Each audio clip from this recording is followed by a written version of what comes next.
Pues vamos a empezar hoy la segunda parte de la charla sobre eclipses, que el otro día no dio tiempo a terminar. Entonces hoy seguimos con ello y hoy vamos a hablar sobre todo de los ciclos de los eclipses, porque los eclipses no son algo que ocurra aleatoriamente, sino que van repitiéndose, las circunstancias del eclipse se van repitiendo con el tiempo.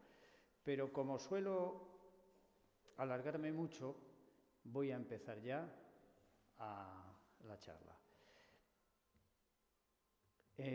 Lo primero que hay que ver es la geometría del problema que tenemos. Tenemos el problema de qué es un eclipse. Es una alineación entre el Sol, la Tierra y la Luna. Pero la Luna no se mueve en el mismo plano que la Tierra. Entonces, a veces, la Luna está por encima de la órbita de la Tierra y otras veces está por debajo. Eso se llama inclinación orbital, está inclinada la órbita. Luego también la órbita es una elipse, no es circular, es alargada. Tiene un punto en el que la Luna está más cerca de la Tierra, que se llama el perigeo, y otro punto en el que está más lejos de la Tierra, que se llama apogeo. Y luego tenemos el elemento más importante de la órbita de la Luna, es la línea de los nodos, que es la línea que une los dos puntos de cruce de la órbita lunar con la órbita terrestre.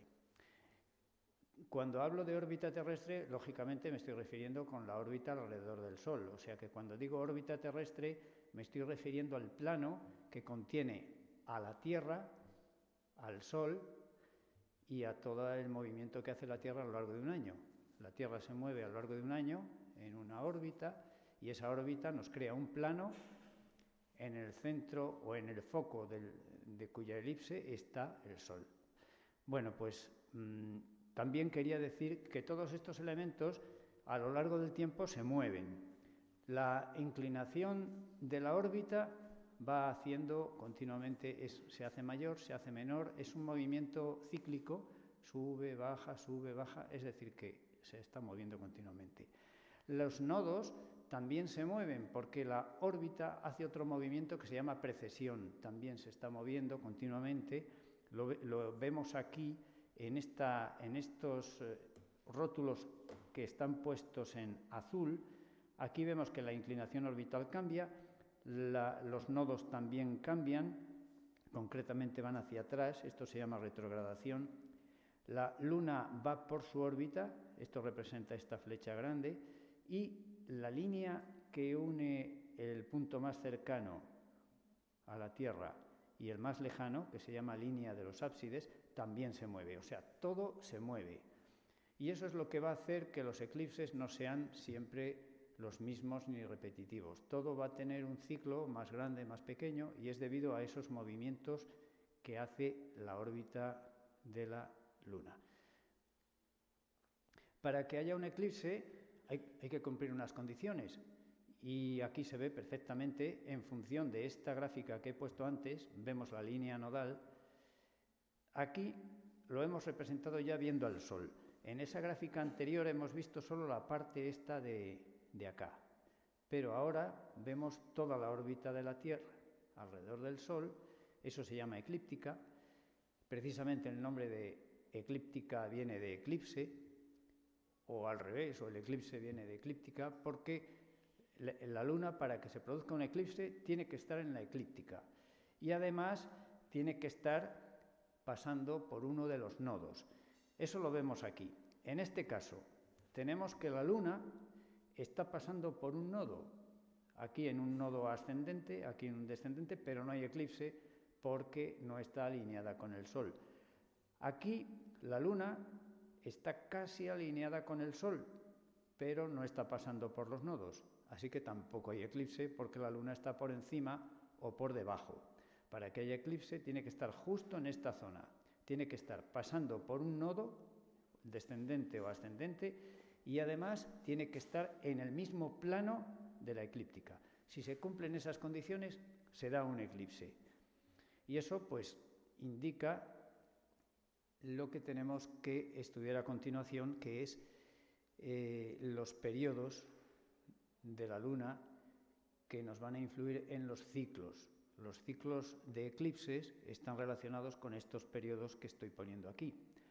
Para que se alineen el Sol, la Luna y la Tierra, tienen que darse la condición de que se formen una coincidencia de estos periodos, que se llaman, para la Luna, los periodos orbitales se llaman meses.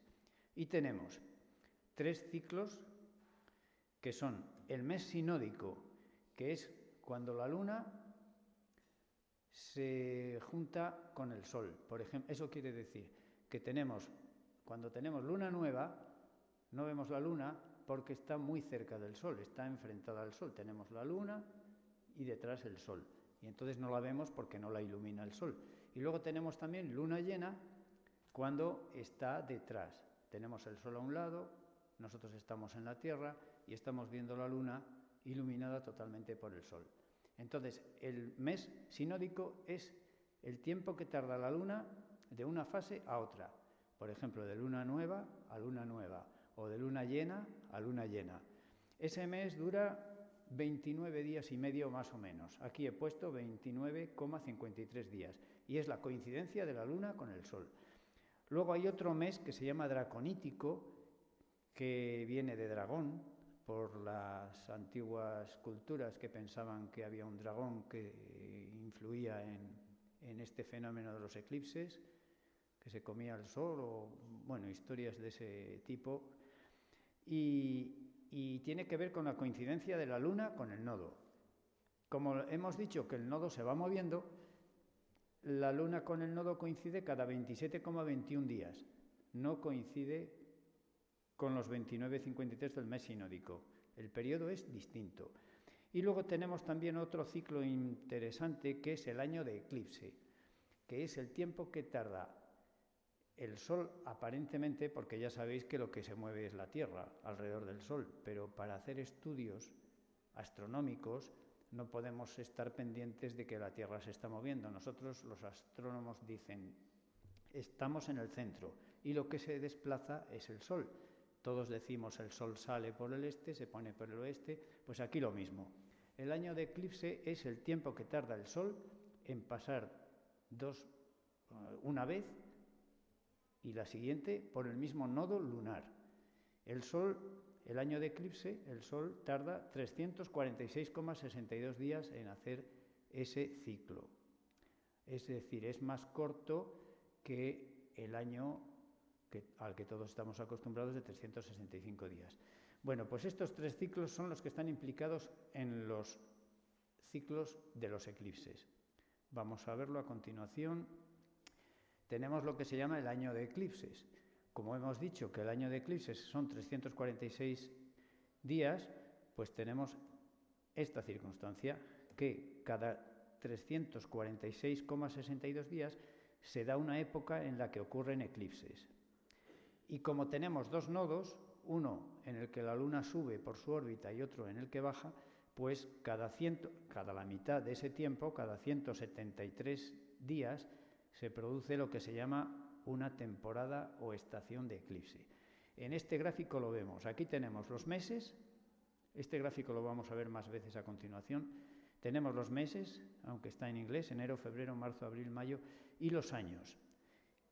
Y vemos que en un año, si se producen unos eclipses, por ejemplo, entre enero y febrero, en la siguiente temporada de eclipses se producen otra serie de eclipses, en este caso en julio. Y a veces también ocurre que antes de que termine el año, llega a producirse otro eclipse, como en este año 2000. En este año 2000 se alcanzaron 3 temporadas de eclipse. En el año 2001 también.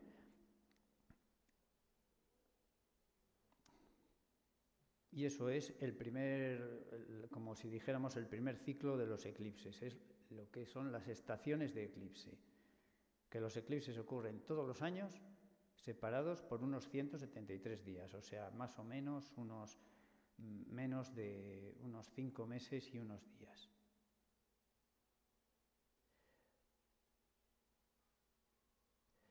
Aquí hemos puesto lo mismo, un poco más grande, pero como vamos a verlo más veces, aquí la explicación está en que la temporada de eclipses no dura un año justo, un año solar, porque, como vimos antes, la línea de los nodos se va yendo hacia atrás.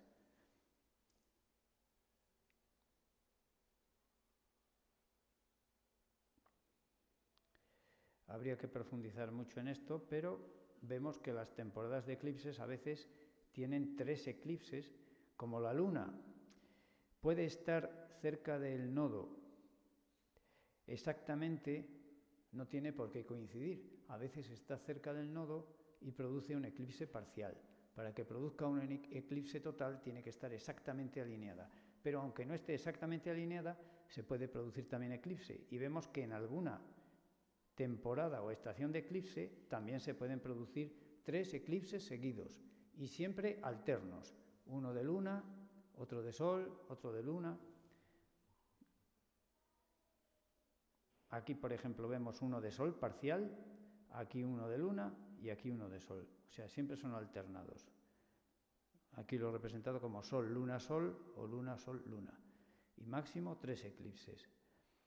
Bueno, eso era como una introducción. Ahora vamos a ver lo que se llama el ciclo de Saros, que es algo que tiene que ver también, es histórico, porque lo descubrieron ya en la época de los caldeos, en Babilonia. Y eso, para eso he hecho aquí una pequeña introducción de lo que sería el método científico que sirve para estudiar todos estos fenómenos. En astronomía es curioso, pero no es como o puede ocurrir en física o en química, que se pueden hacer experimentos en el laboratorio recogiendo lo que estás observando y metiéndolo en el laboratorio y analizándolo. Aquí no, aquí lo único que se puede hacer es observar, porque todo lo que tenemos son astros que están muy lejos y no podemos ir a por ellos. Estoy pensando que sí, que actualmente con las naves espaciales se pueden recoger rocas de la Luna, se pueden incluso recoger trozos de asteroide en el espacio, pero en astronomía ya nos estamos refiriendo a la Luna, al Sol, a planetas, y no podemos experimentar con ellos, hay que observarlos. Así que el primer paso del método científico sería la observación. Y luego en astronomía es muy importante el registro, apuntar todo lo que se ve, y después, cuando ya tú observas, después de hacer la observación y miras lo que has registrado, puedes ver que hay regularidades. Y esas regularidades, como patrones que se repiten, que es muy común en astronomía, hay que analizarlos desde un punto de vista científico haciendo una hipótesis que está basada en el conocimiento previo que tenemos o que hemos logrado a partir de otras personas, de Newton, Galileo y los astrónomos actuales hasta nuestros días, que han hecho muchísima investigación y en eso nos basamos. Si se comprueba y todo es correcto, pues entonces, si es consistente la hipótesis que hacemos para explicar un fenómeno, pues se publica y si lo acepta la comunidad científica, pues entonces pasa a formar parte del conocimiento general y se produce una retroalimentación otra vez hacia esta zona del conocimiento. Y si nuestra hipótesis es falsa, pues hay que volver a empezar y se hace un ciclo de nuevo, se observa, se registra, se hace otras nuevas hipótesis hasta que se consigue o no dar una explicación de lo que observamos. Y por eso he puesto esto aquí. Esto es un ejemplo de cómo se utiliza el método científico. Es un registro de todos los eclipses desde el año 2000 hasta el 2030. Se registran todos, totales, aquí a la derecha lo podéis ver, totales, anulares, híbridos, parciales, totales, penumbrales, parciales, de luna, todo, eclipses de sol y de luna.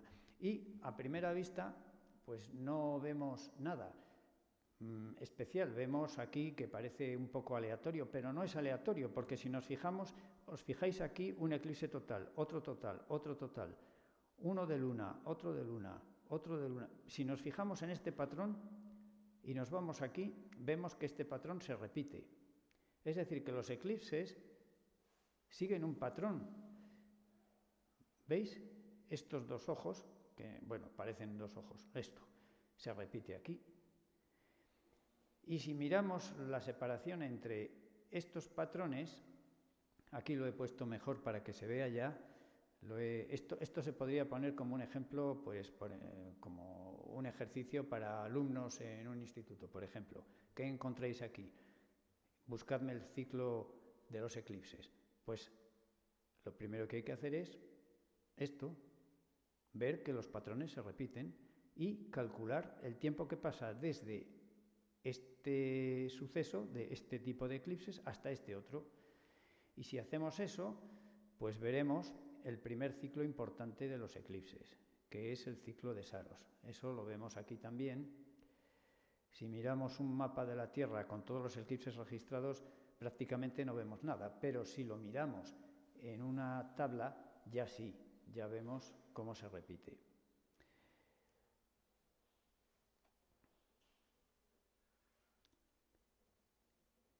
Aquí he puesto el eclipse que vamos a ver el año que viene, es este, 2026, este eclipse, en agosto, el 12 de agosto, en el nodo descendente de la Luna, cuando la Luna va a estar bajando del plano orbital, va a estar bajando hacia el sur del sistema solar. Baja, sube, porque está inclinada la órbita. Y el ciclo son 18 años, 11 días y 8 horas. Eso se llama el ciclo de Saros. Y cuando se repiten los eclipses con ese ciclo, con ese periodo, resulta que son eclipses muy semejantes. Ocurren a la misma distancia, ocurren en el mismo nodo y ocurren en una época del año muy parecida. Si uno ocurre en agosto, a los 18 años, 11 días y 8 horas, vuelve a ocurrir otro casi en agosto. Vemos que hay una ligera separación, pero eso es debido a todos los movimientos que hemos dicho antes. Ya digo que el periodo Saros lo pudieron observar ya los caldeos hace muchos siglos antes de Cristo, porque ellos hacían registro y utilizaban un sistema de escritura cuneiforme en tablillas de barro, marcaban con una cuña y registraron eclipses y se dieron cuenta de que se repetían cada cierto tiempo, estos 18 años, que es el ciclo de Saros. Este nombre, Saros, lo utilizó Halley en 1686, lo estableció en esa época y lo tomó de algún término babilónico que significaba un intervalo de tiempo. No está muy claro el origen de la palabra, pero es un término de aquella época. Y como hemos visto, hemos observado que hay un ciclo, ahora habría que explicarlo por qué de esos 18 años, 11 días y 6 horas. La explicación está en la armonía entre los 3 ciclos orbitales de la Luna, que son el ciclo, lo que hemos dicho antes, mes sinódico, cuando coinciden la Luna con el Sol, el mes draconítico, cuando coincide la Luna con el nodo, y otro mes que se llama anomalístico, que tiene que ver con la distancia de la Luna a la Tierra. ¿Por qué influye la distancia? Pues porque cuando la Luna está más cerca, esto lo explicamos en la otra parte, cuando la Luna está más cerca de la Tierra, pues se la ve aparentemente más grande y oculta más al Sol. Es más fácil que se produzca un eclipse de larga duración, un eclipse total de larga duración. Y cuando la Luna está lejos, pues puede que no llegue a tapar el Sol y se produzca un eclipse anular, en el cual la Luna no llega a tapar al Sol por completo. Entonces influyen estos tres ciclos. Como sabemos que para que haya un eclipse tiene que coincidir la Luna, el Sol y los nodos, pues lógicamente la lógica me dice que estos ciclos tienen que ser de alguna manera commensurables. Bueno, en matemáticas hay que tener cuidado con este tema, pero bueno, aproximadamente commensurables. Para eso se hace un mínimo común múltiplo aproximado, porque ya sabemos que el mínimo común múltiplo se hace con los números enteros. pero es que no sé, estoy diciendo cosas y es que sé que entre vosotros hay un matemático. Sí. Entonces hacemos un mínimo común múltiplo aproximado y se ve que si cogemos 223 meses sinódicos, 242 draconíticos y 239 anomalísticos, pues salen casi el mismo número de días, 6585, ¿veis? 6585, 65, solo cambian un poco los decimales. Y a esto se debe el ciclo de Saros, a que hay una armonía entre estos tres ciclos que nos dan 18 años, 11 días y 8 horas, que es este número que hemos visto aquí, hacemos el promedio, pasamos los días a años, a los días que sobren en días y la fracción a horas, y nos salen 18 años, 11 días y 8 horas. Ahí está la explicación científica de por qué se produce el ciclo de Saros, que hemos observado experimentalmente haciendo el registro antes en la tabla. Los caldeos pues no podían explicarlo esto, pero ellos sabían que existía el ciclo. Pero esta es la explicación, es una explicación relacionada con la órbita de la Luna y con los ciclos y los meses sinódico, draconítico y anomalístico. Hay otra forma de explicarlo, que es también cuando coincide la Luna con el Sol con el nodo y la distancia. En este caso era Luna-Sol, Luna-Nodo, y aquí Luna-Sol, Sol-Nodo. Da lo mismo porque si coincide el Sol con el nodo y la Luna con el Sol, es como una propiedad transitiva, entonces coincide la Luna con el nodo. Así que esta es una opción, igual que esta. Aquí coincide la Luna con el Sol, la Luna con el nodo, entonces el Sol coincide con el nodo. Tampoco quiero enrollarme mucho con esto, pero daría la misma circunstancia. Aquí también se halla el mínimo común múltiplo aproximado, porque son números decimales, y obtenemos que 19 años de eclipse también son muy parecidos a los 6.585 de los otros dos ciclos. Bueno, pues esa es la explicación. Ahora vamos a ver una cosa curiosa. Hay un desfase de 8 horas. 8 horas son un tercio de día, porque 3 por 8, 24, un tercio de día. Eso quiere decir que después de 18 años y 11 días, el eclipse que se va a producir va a ocurrir con 8 horas de diferencia. Eso quiere decir que en esas 8 horas la Tierra se va a mover, lo cual implica que el eclipse, aunque sea muy semejante geométricamente desde un punto de vista orbital, no se va a producir en el mismo lugar de la Tierra, se va a producir en una latitud desplazada 120 grados, porque 120 grados es 360 entre 3. Así que nos sacamos otro ciclo.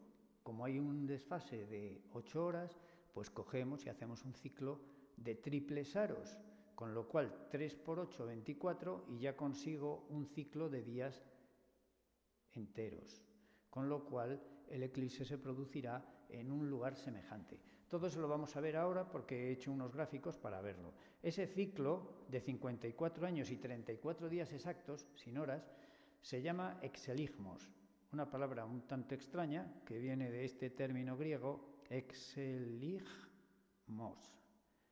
Bueno, aquí cada letra suena como suena: epsilon, x, gi, epsilon, lambda, iota, gamma, mu, omicron y zeta.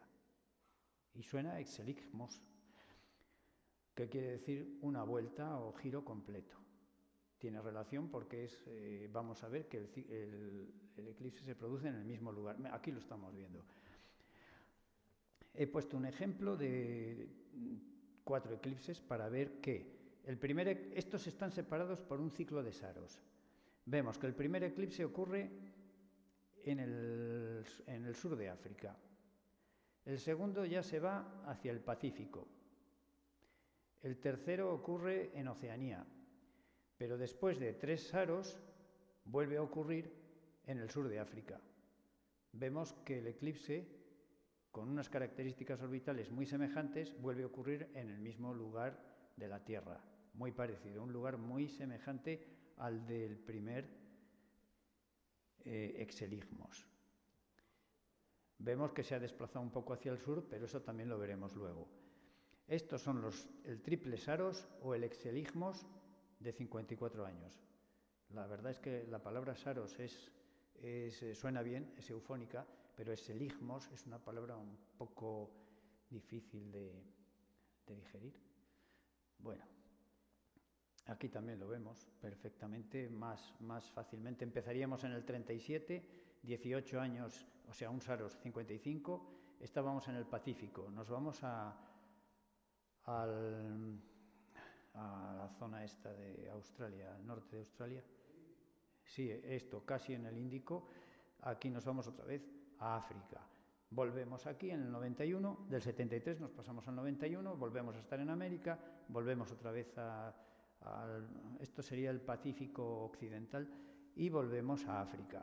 Volvemos otra vez a América, otra vez aquí y otra vez aquí. O sea, aquí hemos visto 3 Exeligmos para el mismo Saros 136. Vamos a ver luego vemos por qué se llaman así los Saros. También nos vamos dando cuenta por observación que los eclipses en este caso van subiendo. Aquí lo vemos, la deriva. Eso se llama la deriva hacia el polo norte en este caso. Y eso es porque los ciclos de Saros se van agrupando en lo que se llaman series de Saros. Las series una serie de Saros es el conjunto de todos los eclipses que pertenecen a una misma secuencia de Saros. Por ejemplo, aquí tenemos la serie de Saros, aquí abajo, la serie de Saros 124. Esta serie comenzó por el polo sur, se fue yendo hacia el ecuador, pasó por el ecuador y se terminó en el polo norte. Empezó en el año 1049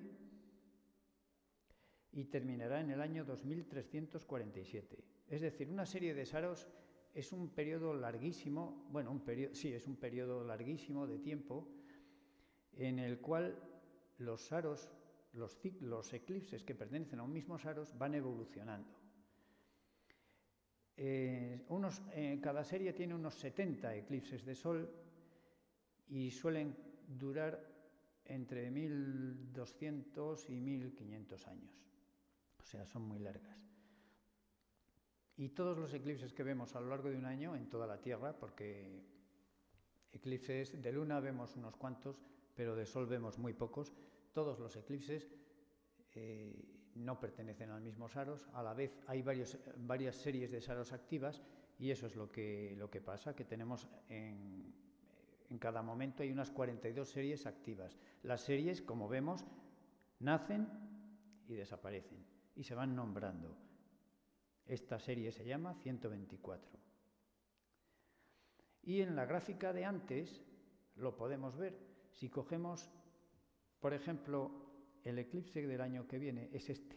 El eclipse del año que viene pertenece a la serie 126. Es el número 48 de esta serie. Empezó en el año 1179 por el polo sur. Esta serie empezó con un eclipse parcial en el polo sur.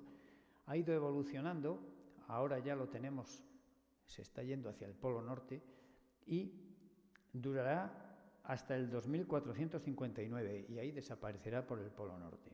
Y va a tener 72 eclipses. Es una cosa curiosa el saber cómo es posible conocer tantas cosas y predecir el futuro. Es una de las cosas que tiene la astronomía planetaria o la astronomía lunar, y es que tenemos la posibilidad de hacer predicciones con una exactitud enorme. Se puede saber cuándo se terminará esta serie en el 2459 y se puede saber hasta con el mes y casi hasta con el día. Es increíble. Aquí vemos que tenemos nuestro eclipse del año que viene y dentro de 18 años, en el 2044, tendremos otro eclipse, el número 49, y será muy parecido, pero ya no ocurrirá, como hemos visto antes, ya no ocurrirá en nuestras longitudes, en España, ya ocurrirá hacia la zona de América. Vamos a seguir. Esto es una explicación de por qué ocurre esto. ¿Por qué los eclipses de una misma serie de saros van subiendo o bajando? Pues es porque los ciclos, estos meses sinódicos y draconíticos, no son exactamente iguales. 223 meses sinódicos y 242 draconíticos se diferencian en 0,03 días. Hay uno que es más corto que el otro, y eso hace que cuando la Luna pasa de un periodo de saros a otro, no está exactamente en el mismo lugar con respecto al nodo. En este caso he puesto el nodo descendente. La Luna viene por aquí, desciende, y allí al fondo tenemos el Sol. Eso es lo que vemos desde la Tierra. Y he puesto varios ciclos de saros. En el primer ciclo de saros, la Luna estaba aquí, con respecto al Sol y con respecto al nodo. No hay eclipse. Después de 18 años, la Luna estará aquí. Aunque la Luna pasa cada mes por delante del Sol, esta circunstancia se refiere a los ciclos de saros. Estoy poniendo dónde está la Luna cada 18 años y, bueno, cada ciclo de saros. Vemos que aquí tampoco hay eclipse. Después de 3 saros, vemos que sí que hay un eclipse parcial, pero en el sur, en el hemisferio sur. Aquí hay eclipse total ya, en el siguiente saros, en el cuarto. Y en el quinto también ya vuelve a haber eclipses parciales, pero en el polo norte. Vemos cómo esta es la razón, ese desfase entre los dos meses sinódico y draconítico, ese desfase es el que produce la evolución de los eclipses desde el sur. En este caso, en nodo descendente, los eclipses van subiendo. Si fuera nodo ascendente, irían bajando. Estoy diciendo diferencia entre meses sinódicos y draconíticos, me refiero a la diferencia entre los meses sinódicos que hay en un saros y los meses draconíticos que hay en otro saro, que son 242 y 223. Es que estos temas de un poco de matemáticas en una hora explicar esto, habría que hacer, para explicar esto bien, tendríamos que hacer un mini curso y estar aquí viniendo varios días para explicarlo bien, pero hay que hacerlo todo así, apelotonado, porque si no, no. La primera serie comenzó en el 2872, la solar, y la lunar en el 2570 a.C. Y ya digo, aprecian hasta el día, el 4 de junio de 2872 a.C. Esto lo hizo un científico holandés que también lo vamos a ver luego. Esto es lo mismo, que no lo voy a contar otra vez, pero con el nodo ascendente. Cuando la Luna viene por aquí ascendiendo en su órbita, resulta que empieza por el sur y acaba por el norte. Y está en nodo ascendente, es decir, va al revés, justo al revés, va bajando. Empieza por aquí, en el 1, en el 2, en el 3, en el 4, en el 5. La Luna va así, pero en cada saros se encuentra un poco más cerca del nodo, pero por el norte. Y eso es lo que ocurre, va bajando de norte a sur. El primero se produce en el norte y el último en el sur. Nodo ascendente, es invertido. Nodo ascendente, Luna bajando. Nodo descendente, Luna subiendo. Esto es otra forma de hacerlo. Y todo esto también sirve para los eclipses lunares. Como lo que estamos hablando ahora son de eclipses solares, pero lo he puesto también para que no nos creamos que esto solo funciona con los solares, también funciona con los lunares. Hay una cosa muy curiosa, que yo no lo he leído en ningún sitio, pero seguro que existe, casi podría decir que me lo he inventado, pero existe. Y es que un eclipse lunar se produce cuando la Luna coincide con el antisol. es fácil saber lo que es el antisol. El antisol es lo que habría en el lugar opuesto al Sol con respecto a la Tierra.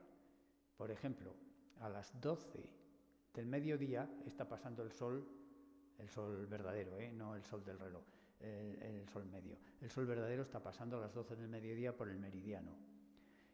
Pero a las 12 de la noche, a las 0, está pasando el antisol, que quiere decir que está pasando el Sol por el lado contrario a nosotros. Pues aquí es lo mismo.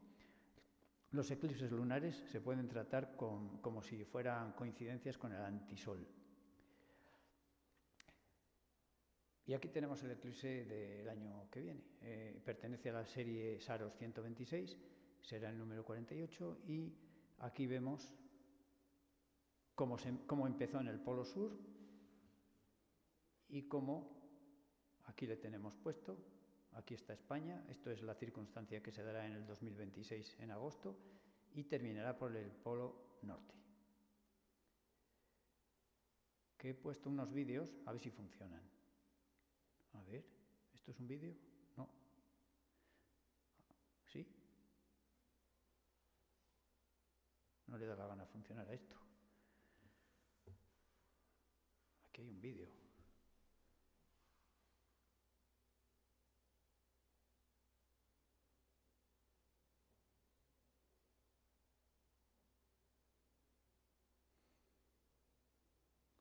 Está pensando. Se ha bloqueado.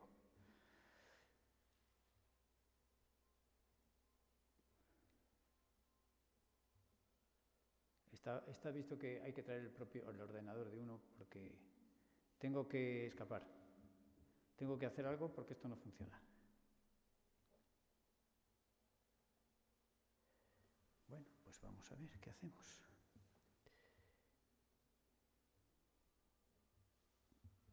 ¿Sabéis el truco, no? Control, Alt, Sub.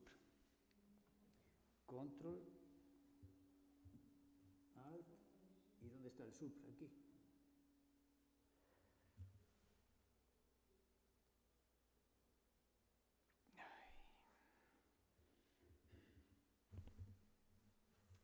¿Me puedes ayudar? Ven. A ver si tú ves dónde está el Sub, aquí. Control, Alt, Sub. Dale, dale. Gracias. Bloquear, administrar. Madre mía, vaya lío. ¿Qué hago? Se ve ahí lo que... Administrador de tareas. Terminar el proceso, supongo.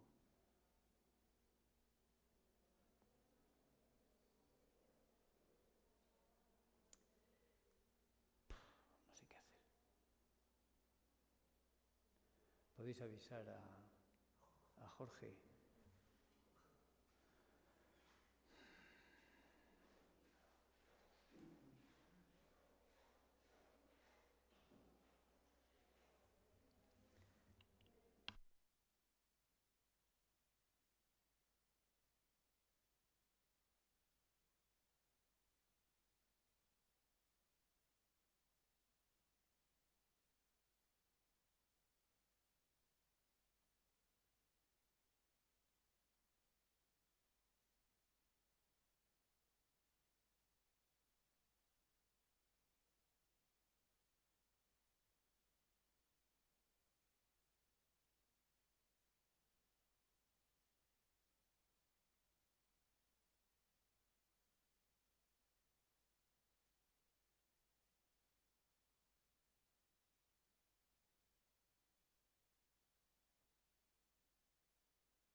y vamos a ver un vídeo de la serie de Saros del eclipse que vamos a tener al año que viene.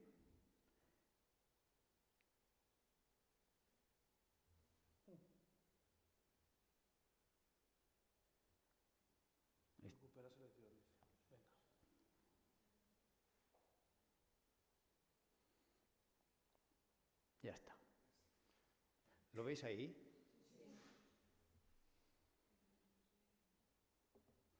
Pues vamos a ello. Si se vuelve... No, ya voy a pasar de largo. Sí, pero es que hay más vídeos y si se vuelve a... Bueno, vamos a ver. O lo ponemos en YouTube. No, cuando haya... Sí que funciona. Aquí hay uno que funciona. Ah, eso es un GIF. Habría que intentar hacerlo en GIFs entonces. A ver qué pasa cuando lleguemos al vídeo. No lo voy a poner, ¿eh? Uy, se ha movido un... Ya, he pasado. No ha pasado nada. Bueno, no podemos ver el vídeo de la serie de Saros de nuestro... Pero bueno, he puesto otro eclipse, que es el del año 99, que también aquí, pero como es más de lo mismo y hay más cosas de las que hablar, vamos a avanzar. Las series de Saros se organizan en una gran matriz de... Todo esto que vemos aquí, cada puntito de esa gráfica son eclipses. Aquí las series son 8.000 eclipses. Esto lo hizo en los años 50 no sé qué era, no era exactamente astrónomo, pero era muy aficionado a estas cosas, se llamaba Van den Berg, holandés, y es el hijo del creador de una importante empresa que está actualmente funcionando, la Unilever, no sé si os suena. A lo mejor no suena porque está detrás de todo, cosméticos, alimentación, está por todos los sitios. Y este es el hijo de uno de los fundadores de Unilever. Él cogió y a partir de los estudios de otros, previamente, hizo un estudio de 8.000 eclipses y los colocó en una tabla como esta. En cada columna hay una serie de las que hemos hablado y en cada serie, empezando por arriba, cada puntito es un eclipse. Este es el señor Van den Berg y este es el gráfico que hizo él, el gráfico de arriba. Actualmente hay otros que han hecho un gráfico más extenso que abarca desde el menos 11.000 hasta el más 15.000. Aquí podemos ver el gráfico extenso. Cuando se pone uno a trabajar matemáticamente con los ciclos que hemos visto antes, se pueden conseguir decenas de ciclos. Y esos ciclos, todos, se pueden conseguir como combinación de dos más importantes, que son los intervalos Saros, que he puesto aquí como una S, y los INEX, que son otro tipo de ciclo que no tiene valor predictivo, pero que también es importante porque a partir del Saros y del INEX se pueden representar todos los demás. Aquí he puesto solo algunos de los ciclos de eclipses. He puesto aquí puntos suspensivos porque entre medias hay muchos más. Y fijaos qué nombres más curiosos tienen. El exón, el leptón, el octón, el zolkinex, el tritos, el ciclo metónico, este es conocido desde la antigüedad, el semanex, el fixo, el exeligmos, que también lo conocemos de hoy, el saros, que está aquí, y luego, esto es una mala traducción, el heliótropo, el megalosaros, inmovilidad y precisión es que está mal traducido, el ciclo de Mackay, la selénida 2 y la orologia. Son todos ciclos que se pueden conseguir y aquí está puesto los días que duran. Sí, y son todos ciclos de eclipses, pero son simplemente como un divertimento.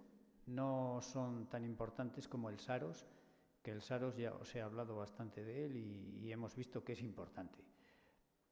Aquí tenemos, no sé si lo veréis porque es tan pequeño, ahí está nuestro eclipse del año que viene.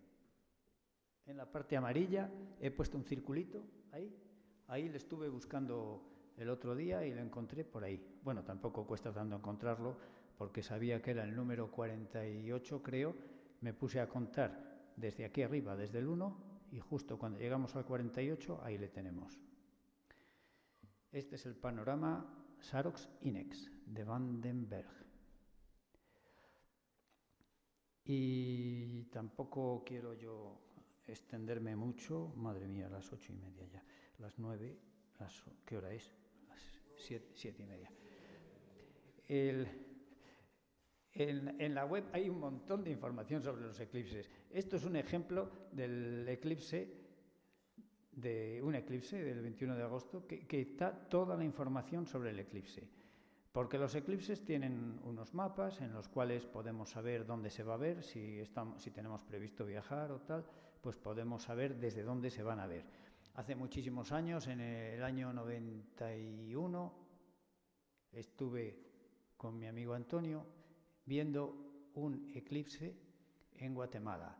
Y antes de ver el eclipse, pues claro, teníamos información, no como esta. En aquella época la información no había internet ni había toda esta información, pero hubo que prepararlo y sabíamos que lo íbamos a ver perfectamente en Guatemala. Y allá nos fuimos, el 11 en julio. Aquí están todos los datos y en la actualidad se puede saber hasta cómo se verán un fenómeno que se llaman perlas de Bailey. Las perlas de Bailey son los destellos que hace el Sol por detrás de la Luna en función de los valles y de las montañas lunares. Aquí lo podemos ver. Aquí tenemos esos destellos, están aquí representados y aquí. Se puede saber hasta eso. Esto se llama un diagrama polar de los contactos C1 y C2 y C3. Más datos, los datos para Palencia del 12 de agosto, los datos para varios pueblos, a qué hora empieza el parcial, a qué hora empieza el eclipse, a qué hora comienza la totalidad, a qué hora es el máximo y el final. No, el máximo no está puesto el comienzo y el final. Y lo que dura. Vemos que en Palencia dura 1 minuto 42 segundos, prácticamente en toda la provincia prácticamente lo mismo. Donde más dura es hacia el norte. Herrera de Pisuerga hace 1 minuto 46, 1:47 en Saldaña, en Osorno, o sea que prácticamente va a durar 1 minuto, casi 2 minutos. Es un eclipse un poco corto. Uy, qué miedo, esto es otro vídeo, pero no le voy a pinchar. Esto es una simulación en la cual se ve a la sombra de la Luna llegar y cómo pasa por España.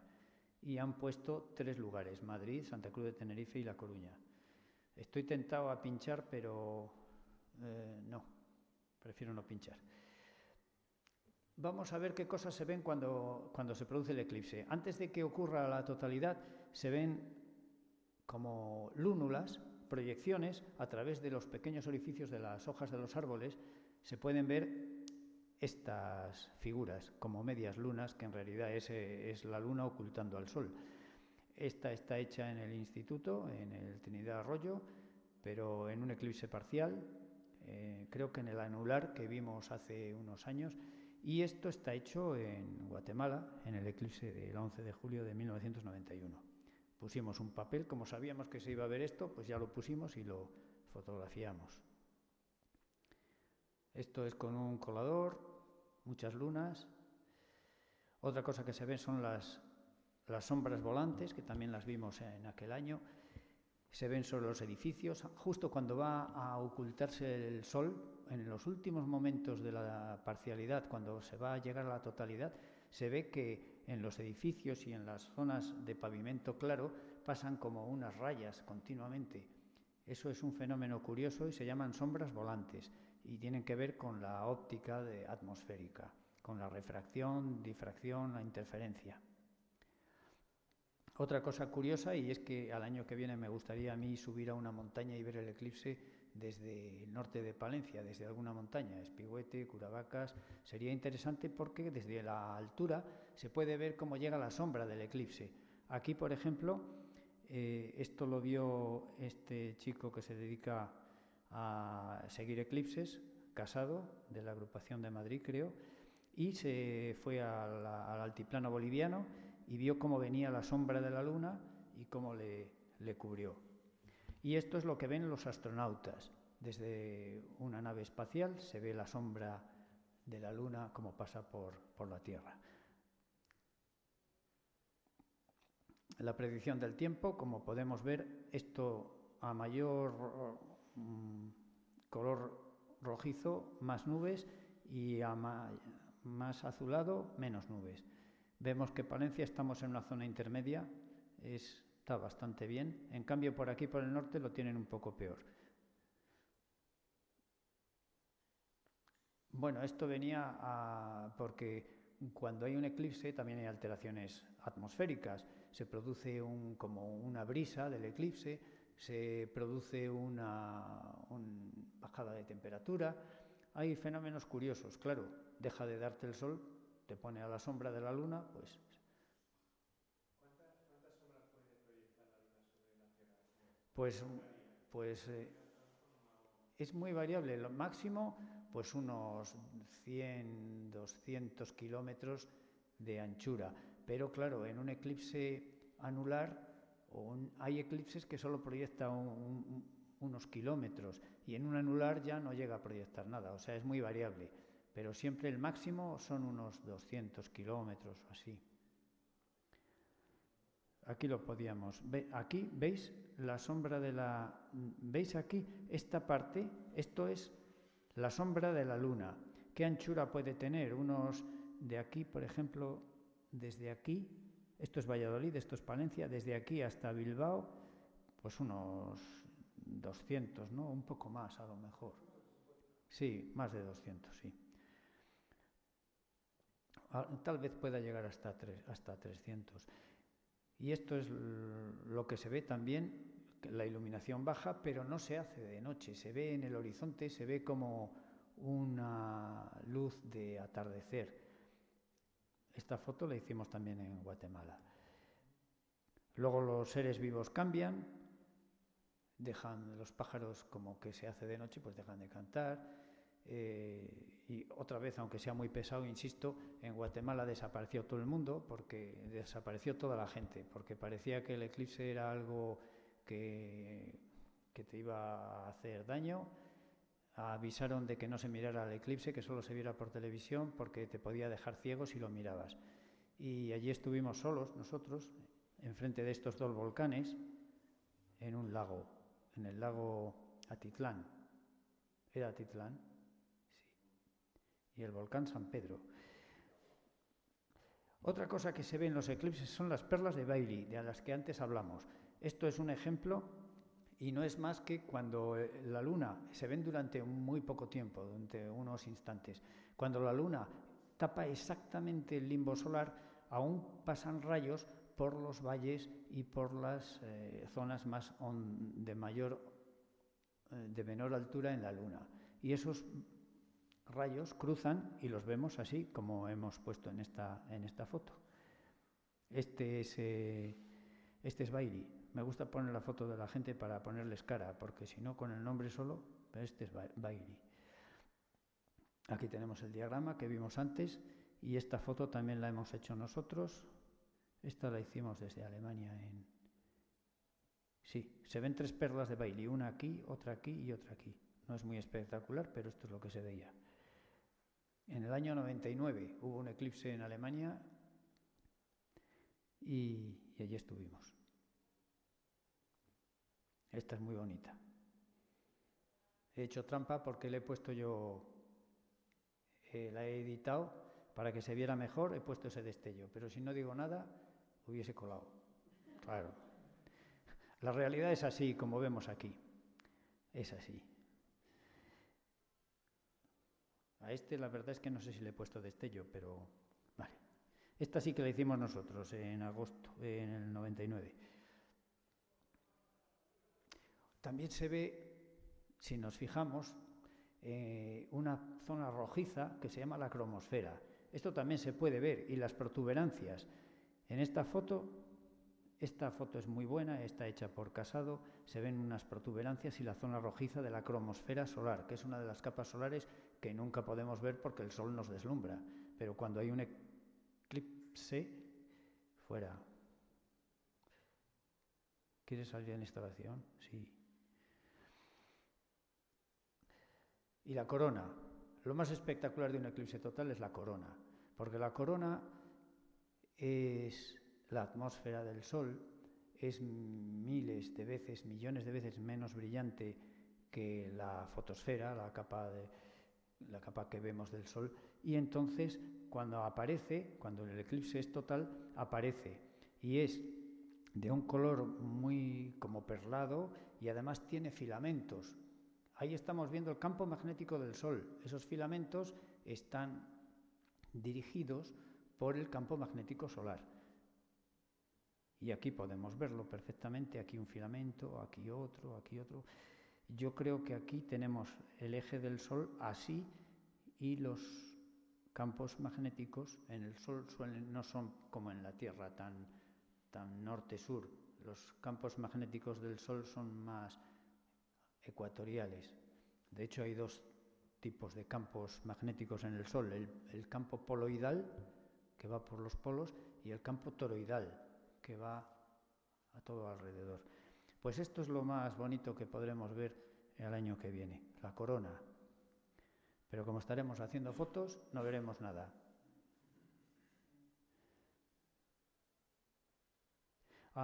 En los años anteriores, en siglos pasados, la gente, los astrónomos tenían que hacer grandes viajes para poderlo ver, porque no tenían el aparato que se usa actualmente, que se llama coronógrafo. Tenían que viajar. El nombre de corona se lo dio un español en un eclipse en 1806. Y cuando se produzca la totalidad, pues también nos tenemos que fijar en si se ven, porque esto es una predicción con el programa que tenemos todos los aficionados, el Stellarium, se podrá ver a un lado. Esto es lo que se verá en Palencia, justo en Palencia. He puesto aquí Palencia, el día del eclipse. El Sol se va a ver así, tapado por la Luna. Aquí se va a ver Júpiter. Hay que ir a un sitio donde se vea bien el horizonte. Ahí se va a ver Júpiter y ahí se va a ver una estrella importante, la estrella más importante de la constelación de Leo, Régulo. Así que también podemos ver algunas estrellas más, pero sobre todo Júpiter y Régulo.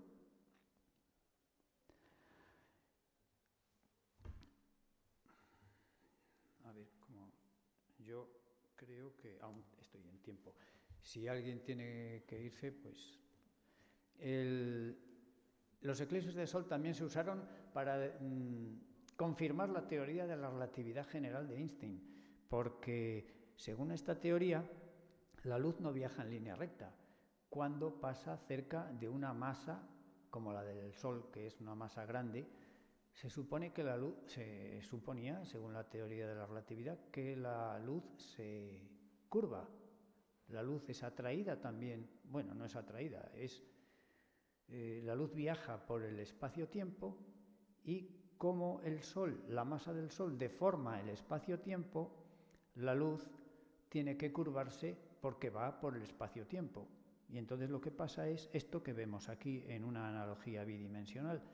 La luz, aquí está el Sol, aquí la Tierra, la luz de las estrellas se curva, se flexiona y entonces en un eclipse de Sol las estrellas no aparecen en el lugar exacto en que tenían que estar, porque la luz se ha curvado y las vemos un poco más separadas del Sol. Parece contradictorio que el Sol como que atrae y curva la luz, pero las vemos separadas por esta circunstancia, por esta relación que vemos aquí. La luz se curva, pero nosotros al mirar, aquí está la Luna, nosotros al mirar, si hacemos la tangente, vemos que la estrella se separa. Esta sería la estrella en su posición real, hacia el infinito, hacia muy lejos, y esto sería donde la vemos, muy exagerado. Y este es el que lo demostró en sus tiempos jóvenes, en aquella época era así de joven, Arthur Eddington. y ocurrió en 1919. Poco después la teoría se estableció en el 1915, creo, y ya en el 19 ya pudieron comprobarla. Estas son las fotos originales que hizo Eddington. Y curiosidades, pues los caldeos ya lo registraban. Esto es lo que os dije antes, escritura cuneiforme, 2 tablillas con sus cuñas, con sus marcas, y el primer eclipse que aparece registrado ocurrió en el 1335 a.C. y por supuesto que está en esa matriz que os enseñé antes de puntos. Ahí está este eclipse registrado, pero hay que tener mucha paciencia para encontrarlo.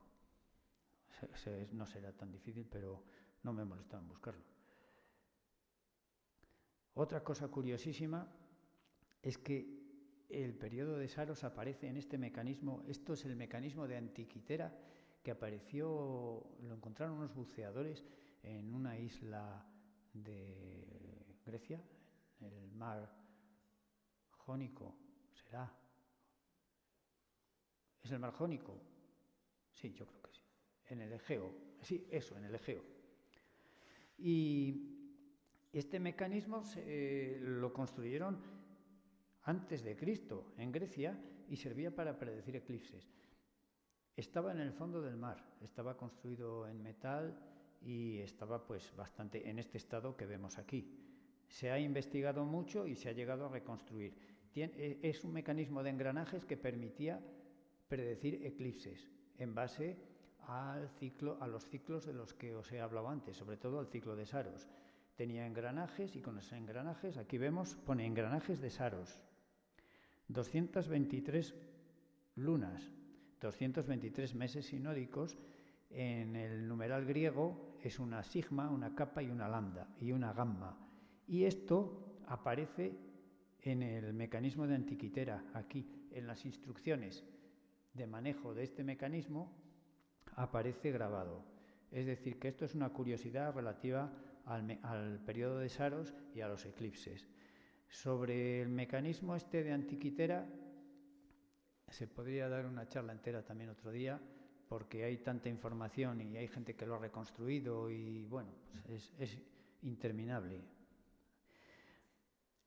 Con los eclipses y con estos superaparatos de alta precisión, la ballestilla, Hiparco midió la distancia a la Luna con un error solo del 13%.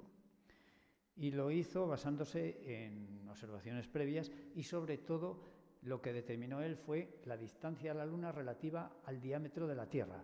Y el diámetro de la Tierra lo midió Eratóstenes previamente y como ya se sabía el diámetro de la Tierra y se sabía que era 30 veces, la distancia a la Luna era 30 veces, multiplicas 30 por el diámetro de la Tierra, que ya Eratóstenes determinó que era de unos 12.000, multiplicas 30 por 12.000 y te sale la distancia a la Luna.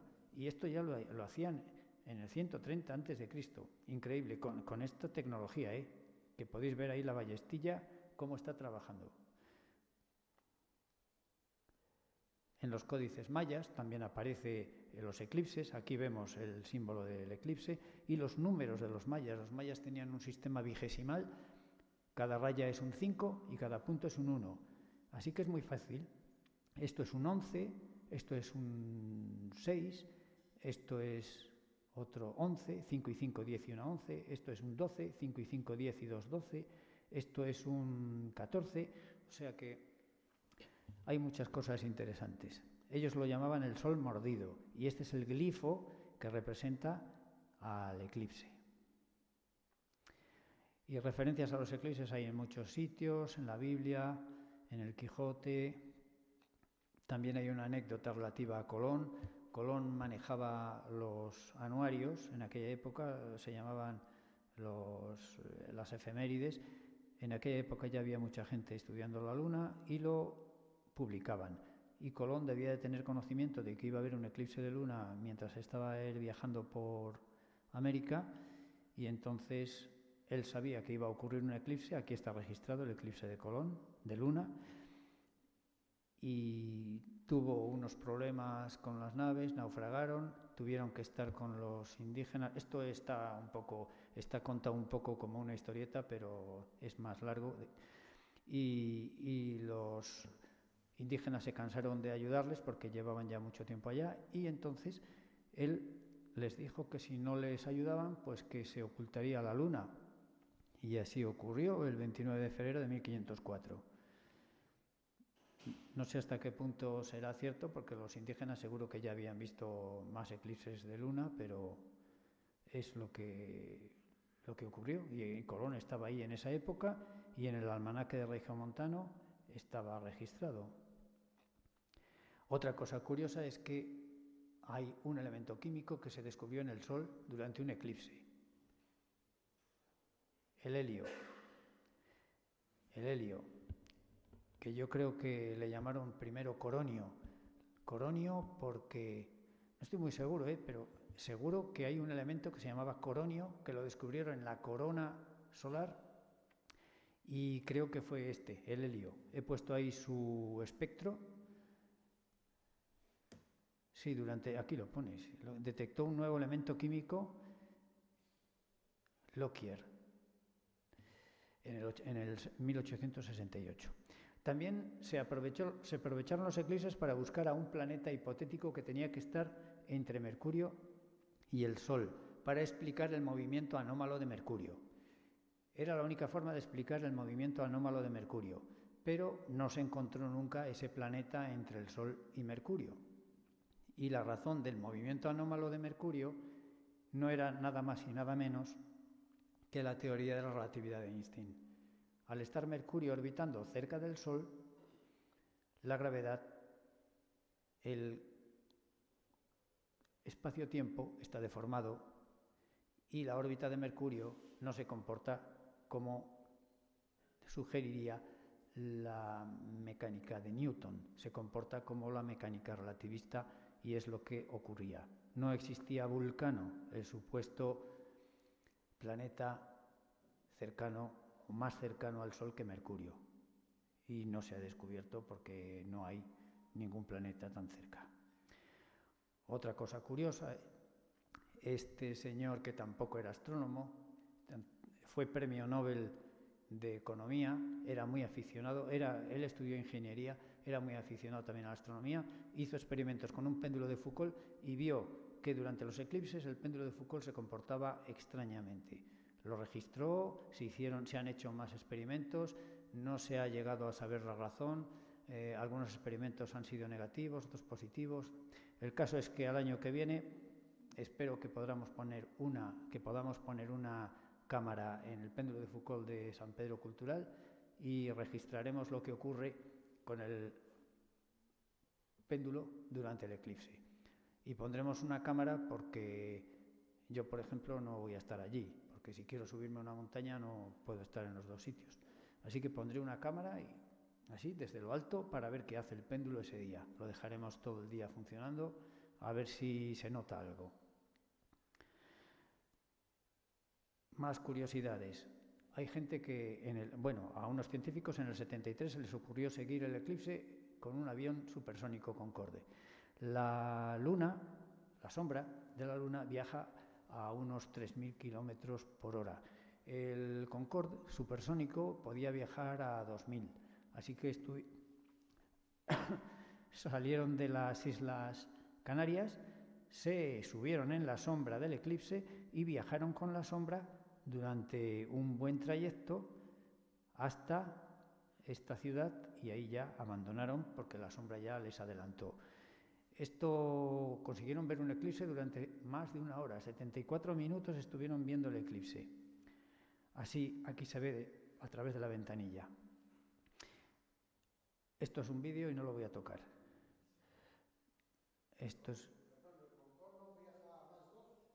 Sí, a 2 veces la velocidad de...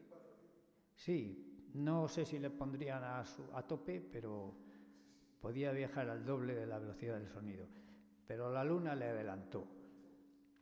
No, tampoco tenían previsto volar mucho más allá, porque esto también implica que salen de un país, llegan a otro, tenían que aterrizar antes de que se acabara el continente.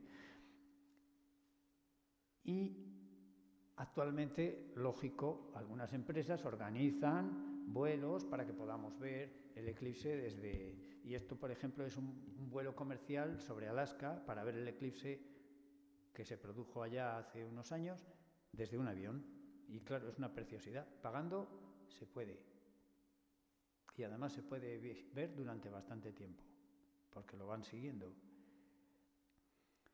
La otra curiosidad es que los eclipses dejarán de existir dentro de unos años o dentro de unos miles de años, porque la Luna se va alejando y como se aleja llegará un momento en que ya no tapará el Sol. Eso ocurrirá dentro de unos 620 millones de años. Ya no habrá más eclipses. En 1905 pasó otro eclipse por Palencia y por Burgos. Aquí en Palencia luego veremos lo que se hizo, en un momento que ya estamos acabando. En Burgos hicieron fiestas en honor al eclipse, hicieron una corrida de toros y todo. Y como podéis ver, este es el cartel de las fiestas que prepararon el 30 de agosto de 1905 en Burgos. Otra curiosidad también, un mecanismo de linterna mágica, que es un proyector que se usaba antiguamente que no tenía ni bombilla, funcionaban con gas o con arco voltaico. Yo colecciono estas cosas y tengo alguna cámara antigua con arco voltaico. Hay que poner 2 carbones y los carbones se encienden con la energía eléctrica y pegan un chispazo muy luminoso y eso es la luz. Pues con este sistema lo ponías delante del proyector y dando a la manivela podías simular un eclipse proyectado como aquí, mucho más precario por supuesto, pero podías ver el eclipse con este aparatito de palanca, de manivela. Pues esto ya sabéis lo que es, un cómic de Tintín, también parecido a lo de Colón. Es ficticio esto, pero también les capturaron, predijeron el eclipse y les soltaron porque se asustaron. Los eclipses que ha habido en España, en Palencia concretamente, 1764, 1860, aquí he puesto por dónde pasó la sombra de la Luna, 1905 y 2026, que es el que vamos a tener en esta ocasión. Y en Carrión, en 1905, pues llegaron los astrónomos del Observatorio de la Cartuja de Granada e hicieron una observación del eclipse y se publicó este folleto que hace unos años lo pude comprar por internet. Aquí se les ve con sus sotanas, haciendo las medidas. Creo que lo hicieron donde está ahora San Zoilo, porque se ha encontrado en San Zoilo, se ha encontrado una caja con un telescopio de aquella ocasión. Bueno, aquí esto ya no me voy a entretener. Esto es el típico chiste en el que se empieza diciendo una cosa, ¿cómo se llama? El teléfono descacharrado, sí, eso, es un chiste de ese tipo. Empieza diciendo que habrá un eclipse y tal, que no se repite todos los días y al final dice que parece ser que el sol en traje de campaña eclipsará al señor coronel en el gimnasio, lástima que esto no ocurra todos los días. O sea que al final degenera la información por el camino. Ahora ya no, porque ahora nos llegan las fake news inmediatamente, pero ya de origen ya son fake, ya son falsas. Bueno, pues otra cosa curiosa es que en un eclipse alguien dijo que al señor Cassini, que era el director del observatorio, unos invitados llegaron tarde y alguien dijo que el señor Cassini haría que se repitiera el eclipse, pero claro, evidentemente eso era imposible. Y he hecho referencia a esta película de Amanece que no es poco, porque si la habéis visto, al final resulta que en vez de amanecer por el este, amanece por el oeste. O sea que ahí en esa película sí que podría ser. Bueno, ya, estas son las recomendaciones, ya sabéis, esto ya, aquí ya no, que si miramos al sol directamente se nos puede dañar la retina, pero no solo por la luz, es que no es la luz, es radiación infrarroja que produce puede producir fotocoagulación, es decir, un daño térmico, y también la radiación ultravioleta, que produce una radiación, es una radiación muy energética y nos puede destruir las células fotosensibles, sobre todo si miramos a través, bueno, mirar a través de un telescopio es producirse una mancha de ceguera en la retina instantánea. Aquí lo tenemos. Y todo esto ocurre sin dolor. Podemos mirar al sol, podemos quemarnos la retina, pero la retina no tiene sensores de dolor. Como ya hemos acabado, ya se acabó, voy a pinchar a este aquí a ver qué pasa. Vamos a bloquear otra vez el... No pasa nada. Ya se ha bloqueado. Bueno, pues ya hemos acabado.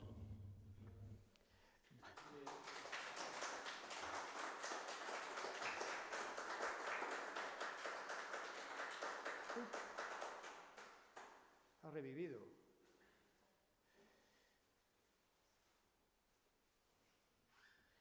Bueno, si hay alguna pregunta, o es muy tarde o...